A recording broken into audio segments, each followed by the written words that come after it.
आज हम इतिहास के एक ऐसे अध्याय की गहराई में उतरने वाले हैं जो सिर्फ एक कहानी नहीं है, बल्कि सत्ता, आस्था और मानव मनोविज्ञान का एक बेहद शक्तिशाली टकराव है। बिल्कुल, और ये टकराव इतना गहरा है कि आज के दौर में भी इसकी प्रासंगिकता कम नहीं हुई है। हाँ, एकदम सही कहा। आज की इस गहन चर्चा का केंद्र है पैगंबर मूसा और उनका वो सफर जिसने एक पूरे साम्राज्य की जड़ें हिला दी थीं। हमारा मिशन आज सिर्फ ऐतिहासिक घटनाओं को दोहराना नहीं है, बल्कि उन चमत्कारों और उन रणनीतियों को उधेड़ना है जो स्रोत सामग्री में बहुत विस्तार से दी गई हैं। सही कहा, और उन मनोवैज्ञानिक परतों को समझना भी जो आज के दौर में बिल्कुल सटीक बैठती हैं। पृष्ठभूमि कुछ इस तरह है कि एक वक्त था जब पैगंबर यूसुफ के दौर में मिस्र समृद्धि के शिखर पर था। हाँ, और बनी इसराइल वहाँ बहुत ही सम्मानित जीवन जी रहे थे। लेकिन फिर तख्ता पलट होता है, सत्ता में एक ऐसा शासक आता है जिसे इतिहास फिरौन के नाम से जानता है। उसने सिर्फ बनी इसराइल को अपना गुलाम ही नहीं बनाया, बल्कि अहंकार की ऐसी हदों को पार कर लिया जहां उसने खुद को ही खुदा घोषित कर दिया। बिल्कुल, और अगर हम इसे ऐतिहासिक नजरिए से देखें तो ये तानाशाही का एकदम क्लासिक पैटर्न है। मतलब दमन का एक ऐसा चक्र जो अंततः खुद को ही खत्म कर लेता है। जब भी कोई शासक खुद को सर्वोच्च शक्ति मान लेता है और किसी एक विशिष्ट समूह को हाशिए पर धकेलना शुरू कर देता है, तो वो अनजाने में एक ऐसे प्रेशर कुकर का निर्माण कर रहा होता है जिसे एक ना एक दिन फटना ही है। बिल्कुल ठीक है, आइए इसे थोड़ा विस्तार से समझते हैं। इस नियंत्रण के भ्रम के टूटने की शुरुआत एक बहुत ही खौफनाक ख्वाब से होती है। फिरौन का वो सपना है ना? हाँ, फिरौन एक सपना देखता है कि बैतुल मुकद्दस की तरफ से एक भयानक आग उठती है। वो आग पूरे मिस्र को अपनी चपेट में ले लेती है, मिस्रियों को जलाकर राख कर देती है। लेकिन आश्चर्यजनक रूप से बनी इसराइल के घरों को आंच तक नहीं आती। बिल्कुल, और जब दरबार के जानकारों ने सपने की व्याख्या की तो उन्होंने बताया कि बनी इसराइल में एक ऐसा लड़का जन्म लेने वाला है जो फिरौन की सत्ता के पतन का कारण बनेगा और उसकी तबाही का भी। हाँ, और इस भविष्यवाणी के बाद फिरौन एक ऐसा खौफनाक आदेश जारी करता है जो इतिहास के सबसे काले पन्नों में दर्ज है। उसने कहा कि बनी इसराइल में पैदा होने वाले हर नवजात लड़के का कत्ल कर दिया जाए। यहाँ जो सबसे आकर्षक बात है वो ये है कि कैसे अत्याचारी शासक अक्सर अपने ही खौफ से अपनी तबाही का रास्ता तैयार करते हैं। ये तो है। फिरौन ने उस बच्चे को रोकने के लिए अपनी पूरी ताकत लगा दी, लेकिन ये विडंबना देखिए कि जिस बच्चे से खौफ खाकर वो पूरी की पूरी नस्ल को खत्म करने पर तुला था, उसी बच्चे को उसकी अपनी पत्नी आसिया ने महल में पनाह दी। मतलब फिरौन का खुफिया तंत्र, उसकी विशाल सेना, सब एक नवजात शिशु के सामने विफल हो गए। बिल्कुल। इस कहानी का सबसे दिल दहला देने वाला हिस्सा वो है जब मूसा का जन्म होता है। जरा उस माँ की मानसिक स्थिति की कल्पना कीजिए जिसके घर में एक बेटा पैदा हुआ है और बाहर फिरौन के सैनिक नवजात बच्चों को ढूंढ रहे हैं खून के प्यासे होकर। ऐसे में उन्हें ईश्वरीय आदेश मिलता है कि बच्चे को एक टोकरी में रखो और नील नदी की लहरों के हवाले कर दो। एक माँ के लिए अपने कलीजे के टुकड़े को पानी में बहा देना कितना अकल्पनीय फैसला रहा होगा। और वो टोकरी तैरते हुए सीधे उसी इंसान के महल के घाट पर जाकर रुकती है जो उस बच्चे का सबसे बड़ा दुश्मन है। ये घटना सच में नियंत्रण के उस भ्रम पर एक बहुत बड़ा तमाचा है जिसके बारे में आप बात कर रहे थे। बिल्कुल, फिरौन दुनिया का सबसे ताकतवर इंसान होने का दावा करता था, लेकिन वो अपने ही महल के अंदर आने वाली एक टोकरी को नहीं रोक पाया। और महल के अंदर जो होता है वो और भी दिलचस्प है। हाँ, वो धाई वाली घटना। हाँ, जब नवजात मूसा को महल में लाया जाता है तो वो भूख से रो रहे होते हैं, लेकिन किसी भी धाय का दूध पीने से इनकार कर देते हैं। उधर मूसा की बड़ी बहन छिपकर उस टोकरी का पीछा कर रही होती है। वो बहुत ही चालाकी से महल के लोगों को सुझाव देती है कि वो एक ऐसी महिला को जानती है जो इस बच्चे को पाल सकती है, और इस तरह वो मूसा की सगी माँ को ही धाय के रूप में वापस महल में ले आती है। मतलब जरा सोचिए, जिस बच्चे को फिरौन मारना चाहता था उसे पालने का और उसकी सगी माँ को वेतन देने का सारा खर्च खुद फिरौन उठा रहा था। ये तो जैसे किसी खुफिया एजेंसी की सबसे बड़ी नाकामी का उदाहरण है। और ये कोई संयोग नहीं था कि मूसा महल में पले बढ़े। ये एक बहुत ही सोची समझी ईश्वरीय योजना का हिस्सा लगता है। कैसे? मतलब उन्हें अंदर से सब कुछ सीखने को मिला। बिल्कुल। एक भावी नेता को उस व्यवस्था को खत्म करने के लिए पहले उस व्यवस्था को अंदर से समझना जरूरी होता है। महल में पलने के कारण मूसा ने मिस्र की राजनीति, कूटनीति, सैन्य रणनीति और सत्ता के काम करने के तरीके को बहुत करीब से देखा। जो उन्हें एक गुलाम बस्ती में रहकर कभी नहीं मिल सकता था। सही कहा। अब समय थोड़ा आगे बढ़ता है। मूसा युवा हो चुके हैं। उनका व्यक्तित्व बहुत ही प्रभावशाली बताया जाता है। उनका रंग सांवला था और शरीर में इतनी ताकत थी कि अकेले 10 आदमियों पर भारी पड़ जाएं। हालांकि उनकी जुबान में हल्की सी हिचकिचाहट थी, वो थोड़ा हकला कर बोलते थे। हाँ, फिर एक दिन मिस्र की सड़कों पर कुछ ऐसा होता है जो उनकी पूरी जिंदगी बदल देता है।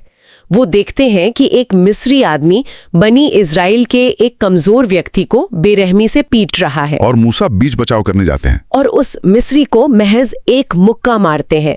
लेकिन उनकी ताकत इतनी प्रचंड थी कि वो एक मुक्का ही उस आदमी की जान ले लेता है। ये एक दुर्घटना थी, लेकिन कत्ल तो हो ही चुका था। और पकड़े जाने और फिरौन के क्रोध के डर से मूसा रातों रात मिस्र से भाग निकलते हैं। नंगे पैर, बिना किसी तैयारी के और भूखे प्यासे वो मदियान की तरफ निकल पड़ते हैं। मिस्र के महल की विलासिता से लेकर मदियान के रेगिस्तान में एक शरणार्थी बनने तक का ये सफर उनके चरित्र निर्माण का एक अत्यंत महत्वपूर्ण चरण है। बिल्कुल। जब वो मदियान के कुएं के पास पहुंचते हैं तो थकामट और भूख से चूर थे, लेकिन वहां वो देखते हैं कि 2 युवतियां अपनी बकरियों को पानी पिलाने के लिए संघर्ष कर रही हैं, क्योंकि ताकतवर चरवाहे उन्हें आगे नहीं आने दे रहे थे। उस हालत में भी मूसा आगे बढ़ते हैं, उन लड़कियों की मदद करते हैं, बकरियों को पानी पिलाते हैं और चुपचाप एक पेड़ की छांव में जाकर बैठ जाते हैं। कोई दिखावा नहीं, कोई इनाम की उम्मीद नहीं। और उनकी इसी निस्वार्थता के कारण उन लड़कियों के पिता, जो कि पैगंबर शोएब थे, मूसा को अपने घर में पनाह देते हैं। और मूसा अगले 10 साल तक वहां बकरियां चराते हैं, एक राजकुमार से सीधा एक चरवाहा। ऐतिहासिक और मनोवैज्ञानिक दृष्टि से एक नेता को धैर्य और नेतृत्व सिखाने के लिए चरवाहे का काम एक बहुत ही क्लासिक प्रतीकात्मक प्रशिक्षण माना जाता है। बकरियों के झुंड को संभालना, उन्हें खतरों से बचाना और हर एक का ध्यान रखना, यही किसी भी कौम का नेतृत्व करने की पहली सीढ़ी है। यहाँ बात सच में बहुत दिलचस्प हो जाती है। 10 साल बाद मूसा अपने परिवार को लेकर वापस मिस्र की तरफ लौट रहे होते हैं। कड़ाके की ठंड की रात थी और वे रास्ता भटक जाते हैं। तभी उन्हें तूर पहाड़ की चोटी पर एक रहस्यमयी आग दिखाई देती है। मूसा अपने परिवार को वहीं छोड़ते हैं और आग की तलाश में उस पहाड़ पर चढ़ते हैं, लेकिन वहां कोई आम आग नहीं थी। वहां उन्हें ईश्वर से सीधा संवाद प्राप्त होता है। एक ऐसी घटना जिसके कारण उन्हें कलीमुल्ला यानी अल्लाह से सीधे कलाम करने वाला का खिताब मिलता है। वहीं उन्हें नबूवत यानी पैगंबरी सौंपी जाती है और 2 स्पष्ट चमत्कार दिए जाते हैं। पहला, जब वो अपनी लाठी जमीन पर फेंकते हैं तो वो एक विशाल सांप बन जाती है, और दूसरा, जब वो अपना हाथ अपने गिरेबान में डालते हैं तो वो सूरज की तरह चमकने लगता है। लेकिन इतनी बड़ी जिम्मेदारी मिलने पर मूसा का जवाब बहुत ही मानवीय था। वो अपनी हकलाहट का जिक्र करते हैं और कहते हैं कि उन्हें अपने भाई हारून की जरूरत है ताकि वो उनकी बात को बेहतर ढंग से लोगों तक पहुंचा सकें। ये नेतृत्व की एक बहुत गहरी सीख है। अक्सर हम मानते हैं कि एक महान नेता वो है जिसे सब कुछ आता हो। हाँ, पर ऐसा होता नहीं है। बिल्कुल नहीं। मूसा का ये कदम दिखाता है कि अपनी कमियों को पहचानना और सही काम के लिए सही समर्थन मांगना ही असल महानता है। वो ये नहीं कहते कि मैं फिरौन का सामना नहीं कर सकता, बल्कि वो कहते हैं कि मुझे इस काम को पूरी पूर्णता के साथ करने के लिए एक मददगार की आवश्यकता है। एकदम सही। और फिर शुरू होता है इतिहास का सबसे बड़ा टकराव। मूसा और हारून सीधे फिरौन के दरबार में पहुंचते हैं। वो उस सत्ता को चुनौती देते हैं जिसने पूरे देश को खौफ में जकड़ रखा था और बनी इस्राएल की आजादी की मांग करते हैं। फिरौन तो आग बबूला हो जाता है। उसे लगता है कि ये कोई जादूगर है जो उसे चुनौती दे रहा है। तो वो पूरे मिस्र से 40 सबसे बड़े और माहिर जादूगरों को बुलाता है ताकि मूसा को सबके सामने नीचा दिखाया जा सके। मुकाबले का दिन तय होता है। पूरा शहर इकट्ठा है। जादूगर अपनी रस्सियां और लाठियां जमीन पर फेंकते हैं जो लोगों को सांप की तरह रेंगती हुई दिखाई देती हैं। ये एक भयानक दृष्टि भ्रम था। लेकिन फिर मूसा अपनी लाठी फेंकते हैं। वो लाठी एक असली विशालकाय अजगर में बदल जाती है और जादूगरों के बनाए हुए उन सारे नकली सांपों को निगल जाती है। इस घटना का मनोवैज्ञानिक प्रभाव बहुत जबरदस्त था। जो आम जनता थी उसके लिए शायद दोनों ही चीजें जादू जैसी लग रही होंगी। हाँ, उनके लिए तो सब चमत्कार ही था। लेकिन वे 40 जादूगर जो उस कला के उस्ताद थे, वे तुरंत समझ गए कि उनकी रस्सियों का हिलना महज एक दृष्टिभ्रम था, एक ट्रिक थी। लेकिन मूसा की लाठी ने जो किया वो भौतिक विज्ञान के नियमों के परे था। वे जादूगर अपने फन की सीमाएं जानते थे, इसलिए वे तुरंत पहचान गए कि ये कोई जादू नहीं बल्कि एक अलौकिक शक्ति है। और उसी क्षण वे सभी जादूगर सजदे में गिर जाते हैं और मूसा के ईश्वर पर विश्वास ले आते हैं। और फिरौन की प्रतिक्रिया तो देखिए, वो धमकी देता है कि वो उन जादूगरों के उल्टे हाथ और पैर काट देगा और उन्हें खजूर के तनों पर सूली पर चढ़ा देगा। लेकिन उनका विश्वास जरा भी नहीं डगमगाता। वे कहते हैं कि तुम सिर्फ इस दुनिया की जिंदगी खत्म कर सकते हो, हमारा ईमान नहीं छीन सकते। ये वाकया रोंगटे खड़े कर देता है। लेकिन फिरौन की हठधर्मी यही नहीं रुकती। इसके बाद मिस्र पर एक के बाद एक खौफनाक विपत्तियां यानी अजाब आते हैं। पहले भयानक सूखा पड़ता है, फिर खेतों को टिड्डियों का एक विशाल दल पूरी तरह से तबाह कर देता है। उसके बाद जुएं और फिर मेंढकों का ऐसा हमला होता है कि मिस्रियों के बिस्तरों, उनके खानों, हर जगह सिर्फ मेंढक ही मेंढक होते हैं। ये विपत्तियां सिर्फ डराने के लिए नहीं थीं, ये मिस्र की अर्थव्यवस्था और उनके देवताओं पर एक सीधा प्रहार थीं। मिस्र के लोग नील नदी, कृषि और प्रकृति के विभिन्न रूपों की पूजा करते थे ना। बिल्कुल। इन अजाबों ने यह साबित कर दिया कि जिन चीजों पर फिरौन अपना नियंत्रण बताता है वे पूरी तरह से एक उच्च शक्ति के अधीन हैं। और इन विपत्तियों में सबसे खौफनाक था पानी का खून में बदल जाना। इस घटना का विवरण सच में चौंकाने वाला है। मिस्रियों के लिए नील नदी का पानी, कुओं का पानी, यहाँ तक कि उनके बर्तनों में रखा पानी भी गाढ़े खून में बदल जाता था। लेकिन उसी कुएं से अगर कोई बनी इसराइल पानी निकालता तो वो बिल्कुल साफ पानी रहता था। यहाँ तक कि अगर कोई बनी इसराइल अपने मुंह से साफ पानी का घूंट भर के किसी मिस्री के मुंह में डालता तो मिस्री के गले में जाते ही वो पानी खून में तब्दील हो जाता था। ये इतना सटीक और लक्षित अजाब था कि कोई इसे प्राकृतिक आपदा कह ही नहीं सकता था। बिल्कुल। और हर विपत्ति के आने पर फिरौन मूसा से गुहार लगाता कि अपने ईश्वर से प्रार्थना करो कि ये अजाब टल जाए तो वो बनी इसराइल को आजाद कर देगा। लेकिन जैसे ही विपत्ति टलती वो फिर से अपने अहंकार में लौट आता और वादे से मुकर जाता। ये एक क्लासिक मनोवैज्ञानिक स्थिति है जहां इंसान संकट के समय तो सब कुछ छोड़ने को तैयार हो जाता है, लेकिन आराम मिलते ही फिर से पुरानी आदतों का गुलाम बन जाता है। बिल्कुल सही। इसी लगातार मुकरने का नतीजा इतिहास की उस सबसे मशहूर घटना के रूप में सामने आता है, लाल सागर का फटना। रातों रात लगभग 6 लाख बनी इसराइल मिस्र से पलायन करते हैं। वे चलते चलते लाल सागर के किनारे पहुंचते हैं। तभी पीछे सब धूल का गुबार उड़ता दिखाई देता है। फिरौन अपनी पूरी सैन्य ताकत के साथ उन्हें कुचलने आ रहा था। अब जरा उस दृश्य की कल्पना कीजिए। आगे अथाह और गहरा समुद्र और पीछे मौत बनकर दौड़ती हुई दुनिया की सबसे खूंखार सेना। लोगों में भयानक आतंक फैल जाता है।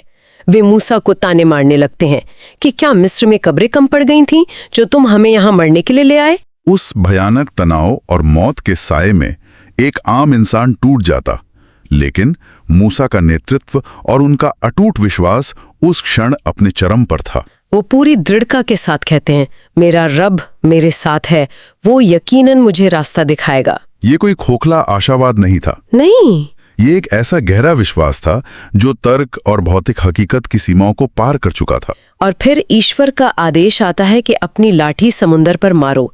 जैसे ही लाठी पानी को छूती है, समुंदर 2 हिस्सों में फट जाता है। पानी विशाल पहाड़ों की तरह दोनों तरफ खड़ा हो जाता है और बीच में से एक सूखी जमीन का रास्ता निकल आता है। बनी इसराइल उस रास्ते से सुरक्षित पार हो जाते हैं।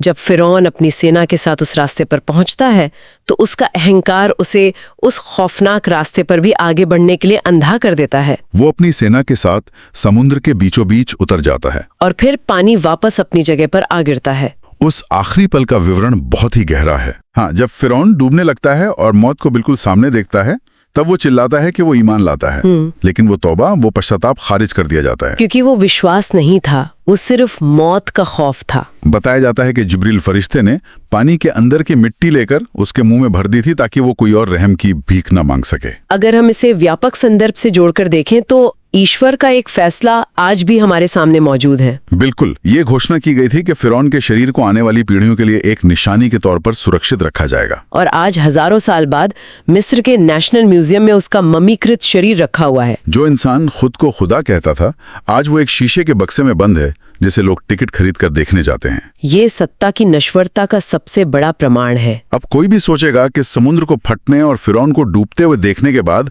बनी इसराइल का विश्वास इतना पुख्ता हो गया होगा कि वे कभी डगमगाएंगे नहीं। लेकिन यहाँ से मानव मनोविज्ञान का एक बहुत ही अजीब और परेशान करने वाला अध्याय शुरू होता है। कुछ ही समय बाद जब मूसा ईश्वरीय कानून यानी तौरेत प्राप्त करने के लिए तूर पहाड़ पर 40 दिन के लिए जाते हैं, तो पीछे से ये वही लोग सामरी नाम के एक व्यक्ति के बहकावे में आ जाते हैं। वे अपने सारे सोने चांदी के जेवर पिघलाकर एक बछड़े की मूर्ति यानी एक गोल्डन काफ बनाते हैं और उसकी पूजा करने लगते हैं। जब मूसा वापस लौटते हैं और ये सब देखते हैं तो उनका गुस्सा 7वें आसमान पर पहुंच जाता है।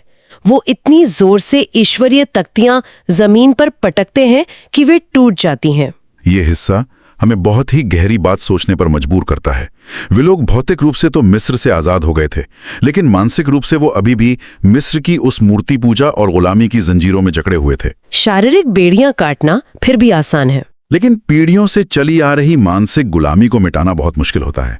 उन्हें एक ऐसे खुदा पर यकीन करने में संघर्ष हो रहा था जो दिखाई नहीं देता, क्योंकि वे हमेशा से आगार और मूर्तियों के अभ्यस्त थे।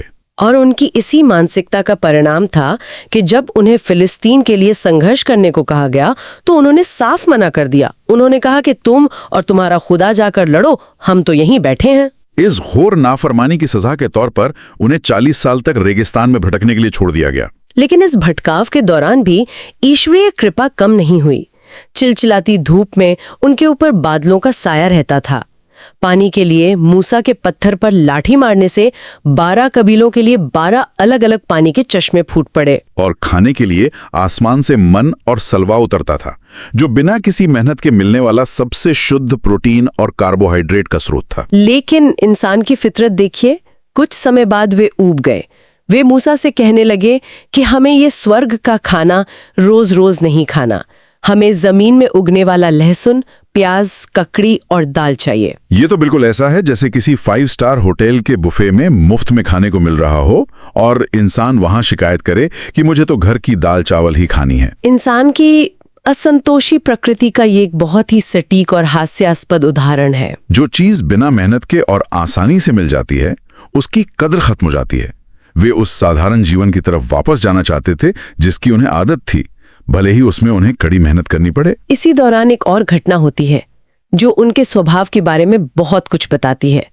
एक अज्ञात हत्या का मामला। इसे सुलझाने के लिए मूसा उन्हें एक गाय की कुर्बानी देने का सीधा सा ईश्वरीय आदेश सुनाते हैं। ये एक बहुत ही सरल काम था, कोई भी एक गाय पकड़ो और उसकी बलि दे दो। लेकिन नहीं, उन्होंने खुद अपने पैरों पे कुल्हाड़ी मार ली। वे मूसा से एक के बाद एक अनावश्यक सवाल पूछने लगे। गाय का रंग कैसा होना चाहिए, उसकी उम्र क्या होनी चाहिए, क्या वो खेतों में काम करने वाली होनी चाहिए या नहीं। वे सवाल पूछते गए और ईश्वरीय शर्तें सख्त होती गईं।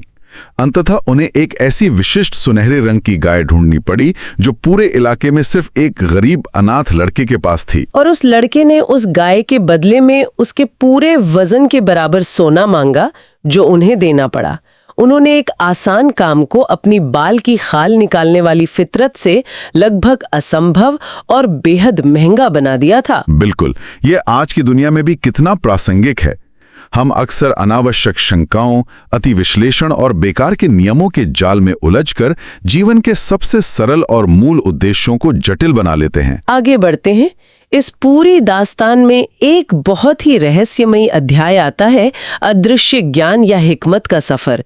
एक बार मूसा को ये ख्याल आता है कि शायद इस धरती पर सबसे ज्यादा ज्ञान उन्हीं के पास है। तब ईश्वर उन्हें बताते हैं कि एक ऐसा इंसान भी है जिसके पास ऐसा ज्ञान है जो तुम्हारे पास नहीं है। उस व्यक्ति का नाम था खिज्र। दोनों की मुलाकात उस जगह होती है जहां मूसा के पास मौजूद एक मरी हुई मछली रहस्यमयी तरीके से जिंदा होकर समुद्र में गायब हो जाती है। खिज्र मूसा को अपने साथ यात्रा पर ले जाने के लिए राजी होते हैं, लेकिन एक शर्त पर कि मूसा किसी भी घटना पर कोई सवाल नहीं उठाएंगे, चाहे वो कितनी भी अजीब क्यों न लगे। और वो यात्रा सामान्य मानवीय तर्क को पूरी तरह से चुनौती देती है। खिज्र 3 ऐसे काम करते हैं जो सतही तौर पर बिल्कुल गलत और गैर कानूनी लगते हैं।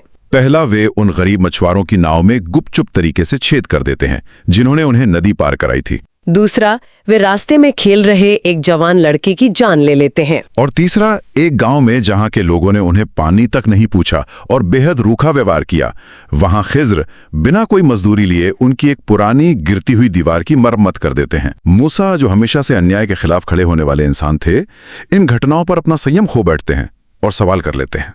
अब यात्रा के अंत में खिज्र उन्हें इन अजीबोगरीब घटनाओं के पीछे का अदृश्य ज्ञान यानी हिकमत समझाते हैं। वे बताते हैं कि नाव में छेद इसलिए किया क्योंकि नदी के आगे एक जालिम बादशाह सैनिकों के साथ खड़ा था, जो हर सही सलामत नाव को जब्त कर रहा था। उस छोटे से छेद ने गरीब मछुआरों की रोजी रोटी छीनने से बचा ली। और वो जवान लड़का आगे चलकर एक बहुत बड़ा अपराधी बनने वाला था, जो अपने नेक माता पिता के लिए कलंक साबित होता। उसकी जगह ईश्वर उन्हें एक नेक और दयालु संतान देने वाला था। और वो जो गिरती हुई दीवार थी, उसके नीचे उस गांव के 2 यतीम बच्चों का खजाना छिपा था। अगर दीवार गिर जाती तो गांव वाले खजाना लूट लेते। दीवार ठीक करने से वो खजाना तब तक के लिए सुरक्षित हो गया जब तक कि वे बच्चे बड़े ना हो जाएं। ये एक बहुत ही महत्वपूर्ण सवाल खड़ा करता है। क्या हम जीवन की हर घटना को उसकी पूर्णता में देख पाते हैं? ये कहानी हमें सिखाती है कि हमारी दृष्टि सीमित है। हम जो देखते हैं और जो समझते हैं, जरूरी नहीं कि वही पूरी सच्चाई हो। कभी कभी हमारी जिंदगी की नाव में जो छेद होता है, कोई नौकरी छूटना, कोई नुकसान होना, वो दरअसल हमें किसी बहुत बड़े तूफान या जालिम से बचा रहा होता है। ज्ञान केवल वो नहीं है जो तर्क से सिद्ध हो, बल्कि एक वृहद ईश्वरीय योजना भी होती है जिसे समझना मानवीय बुद्धि के परे है। ये सच में एक बहुत बड़ा नजरिया है। अब हम इस महाकाव्य जैसी कहानी के अंतिम पड़ाव पर आते हैं। रेगिस्तान में ही हारून का निधन हो जाता है और उसके बाद मूसा का भी अंतिम समय आता है। मृत्यु की ये घटना भी बहुत अनोखी बताई जाती है। जब मौत के फरिश्ते मूसा की जान लेने के लिए उनके पास आते हैं, तो मूसा अचंभित होकर उन्हें एक जोरदार थप्पड़ मार देते हैं। इसके बाद फरिश्ता वापस ईश्वर के पास जाता है और फिर ईश्वर मूसा को मोहलत देते हैं, लेकिन अंततः मूसा ईश्वरीय इच्छा को स्वीकार कर लेते हैं और शांति से विदा लेते हैं। उनके अंतिम विश्राम स्थल के बारे में भी एक गहरी हिकमत है। ऐतिहासिक वृत्तांत बताते हैं कि उनकी कब्र को बैतुल मुकद्दस के पास किसी पूरी तरह से अज्ञात और गुप्त स्थान पर बनाया गया। इसके पीछे का उद्देश्य बहुत स्पष्ट था। मूसा का प्रभाव लोगों पर इतना गहरा था कि अगर उनकी कब्र का पता चल जाता तो लोग अति श्रद्धा में आकर वहां मूर्ति पूजा या कब्र परस्ती शुरू कर सकते थे। जिस इंसान ने अपना पूरा जीवन लोगों को एक निराकार ईश्वर की इबादत सिखाने और मूर्ति पूजा से हटाने में लगा दिया, उसे मृत्यु के बाद भी उसी भटकाव का केंद्र बनने से बचा लिया गया। तो इन सब का आखिर मतलब क्या है? इस पूरे सफर से हम क्या निष्कर्ष निकाल सकते हैं? सबसे बड़ी सीख ये है कि कोई भी साम्राज्य, चाहे वो कितना भी शक्तिशाली या क्रूर क्यों ना हो, समय और प्रकृति की उस अदृश्य व्यवस्था के सामने टिक नहीं सकता। दूसरा, ये कहानी हमें बताती है कि शारीरिक स्वतंत्रता और मानसिक स्वतंत्रता 2 अलग-अलग चीजें हैं। जब तक इंसान अपनी सोच से, पुरानी आदतों और अंधविश्वासों की बेड़ियां नहीं काटता, तब तक सच्ची आजादी का कोई मतलब नहीं है। बिल्कुल। और एक बात ये भी कि हमारी कमजोरियां हमारी मंजिल का रास्ता नहीं रोक सकती। मूसा की हकलाहट या उसका अतीत उन्हें इतिहास का सबसे प्रभावशाली नेता बनने से नहीं रोक पाया। अब इस चर्चा को समेटते हुए मैं एक ऐसे विचार की ओर ध्यान खींचना चाहता हूं जिस पर शायद बहुत कम बात होती है। जी बताइए। हमने देखा कि बनी इसराइल को 40 साल तक रेगिस्तान में भटकना पड़ा। क्यों? क्योंकि जो पीढ़ी मिस्र में गुलामी करते हुए बड़ी हुई थी, उनकी मानसिकता में खौफ और अधीनता इस कदर बैठ चुकी थी कि वे आजाद इंसान की तरह सोच ही नहीं सकते थे। ये बहुत ही अहम बिंदु है। शायद वो 40 साल का भटकाव कोई सजा नहीं बल्कि एक जरूरी प्रक्रिया थी। उस पूरी पीढ़ी का खत्म होना था ताकि रेगिस्तान की खुली हवाओं में एक नई पीढ़ी जन्म ले सके। एक ऐसी पीढ़ी जिसने कभी गुलामी नहीं देखी थी, जिसके मन में कोई खौफ नहीं था। क्या बात है।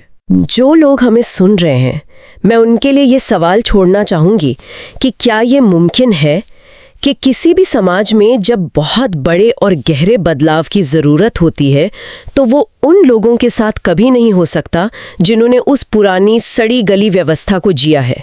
क्या सच्ची आज़ादी और एक नए समाज के निर्माण के लिए हमेशा एक रेगिस्तान के दौर की एक पूरी पीढ़ी के अनलर्निंग या सब कुछ भूलकर नए सिरे से सीखने की जरूरत होती है? ये वास्तव में एक बहुत ही गहरा और विचारोत्तेजक दृष्टिकोण है।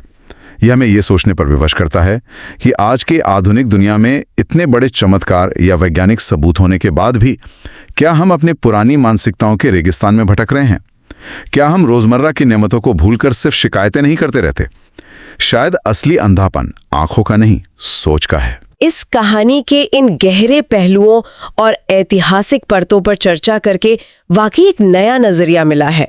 अगले विषय में ऐसे ही किसी और दिलचस्प इतिहास के पन्नों को पलटेंगे और कुछ नया सीखेंगे। तब तक के लिए विचार करते रहें और हमारे साथ जुड़ने के लिए बहुत बहुत शुक्रिया।